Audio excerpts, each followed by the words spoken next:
Hello everyone, so just here from Fragmix, and today we are going to talk about the newly released games Tomb Raider and SimCity, and then we will talk about the possibility of Minecraft coming to the PlayStation.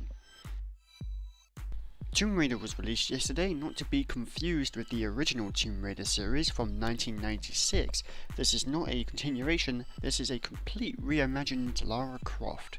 And the game is far better than expected, and it was a surprise to find myself caring for characters other than Lara, as I'm pretty sure everyone who played the original series at some point locked that freaking butler in the fridge because all he ever does is follow you around like a lost dog.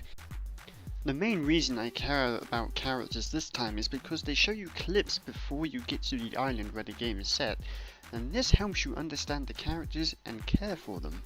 It's annoying in games when your main character cares more than you do about the other characters. Say, Gears of War 2 for example. I remember a scene where one of the character's wives dies, and he's sat there crying, but yet you feel pretty much nothing for the character because all you've seen is her picture like once throughout the entire game. Now let's talk about the camera angles in the game. I would not usually talk about it, but I feel like this one needs some recognition. And without really ruining anything, all I can say is that there's one part in the game when you're upside down for a moment, and usually the camera kind of stays fixed as you kind of swing back and forth, but this time the camera actually follows you as you swing back and forth, and it was brilliant. I mean, the same attention to detail remains throughout the entire game because nothing is half-arsed in this game. And then, like, say, there are items that you pick up such as books and artifacts, and when you pick up a book, the text is shown as you would obviously expect from a book, but what you don't expect is to hear the voice of the person who wrote it, and you can kind of just pretty much just sit there listening to this guy talk about whatever is being said in the book. Now, sure, this isn't the first time it's ever been done in the game, but it's not a necessary thing for game developers to do. Like, it takes more time and money from them, and really they can just leave the books in the game with massive walls of text. This really helps immerse you in the game. It can help people who struggle to read certain things in the game. Like, when I play a game and I see a huge wall of text, I instantly close the book and go, screw that. But with this feature, I don't mind sitting there and listening to it being read, and it really helps you kind of get a feel for what the game's about and what's going on around you. Now really, I haven't played the game enough to give it a proper review yet, so let's see what other people have said. Metacritic have given the game 86 out of 100, GameSpot gave it an 8.5 out of 10, and IGN gave it a 9.1, stating that the game is amazing.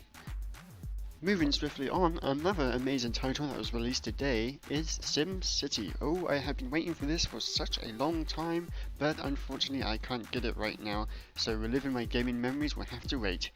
It almost brought a tear to my eye. But maybe this was a good thing.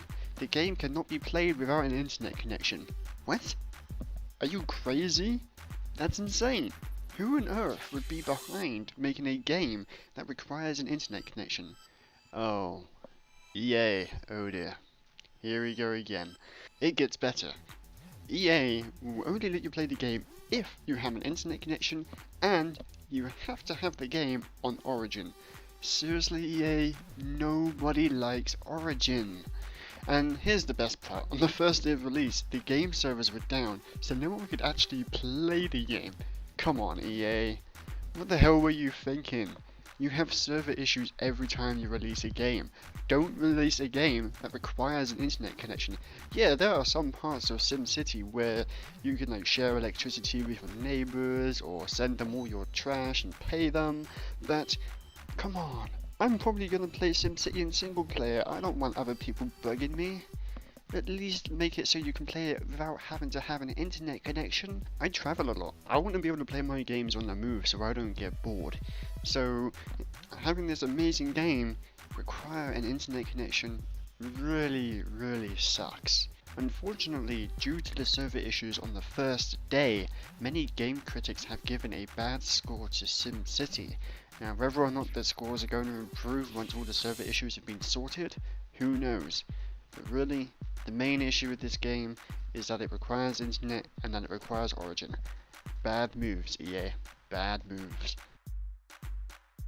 In an interview with iGamer, Mojang developer Jens Bergensten stated that when the Minecraft exclusivity deal with Microsoft ends, Mojang may consider porting the hugely popular game to PlayStation. Since releasing on Xbox, the Xbox 360 edition of Minecraft quickly became a massive success, becoming the fastest selling Xbox Live arcade game of all time, and has sold over 5 million copies. Now, I haven't personally tried the Xbox 360 version myself, but I hear that it was pretty terrible in comparison to the PC version. Personally, I think Mojang should stop being sellouts. Minecraft should have stuck to the PC and never touched Xbox. The only reason Mojang put the game on Xbox is money, money, money. As if they didn't make enough money already from releasing the PC version. Spoiler alert, they definitely made enough money with the PC version. And now, they're considering bringing it to the PlayStation? Please don't do it, Mojang. Please, for the love of Notch, don't do it. Minecraft was never supposed to be played with an Xbox or PlayStation controller. It is an abomination. The Xbox version should be burned. Okay, now I'm starting to sound like a religious zealot. Don't get me wrong, I love Minecraft. I love Mojang. I have spent hundreds of hours playing the game, but the Xbox version was a bad move. There was just no need for it, and it will never be up to the mark of the PC version. On a side note, the one thing I wanted to do with my kids when I got addicted to Minecraft was make them cardboard Minecraft armor and cardboard Minecraft swords and watch them fight to the death. But I don't think my wife would have agreed to letting the kids beat each other to death with cardboard swords.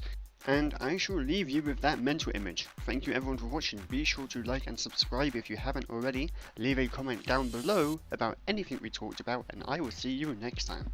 Goodbye.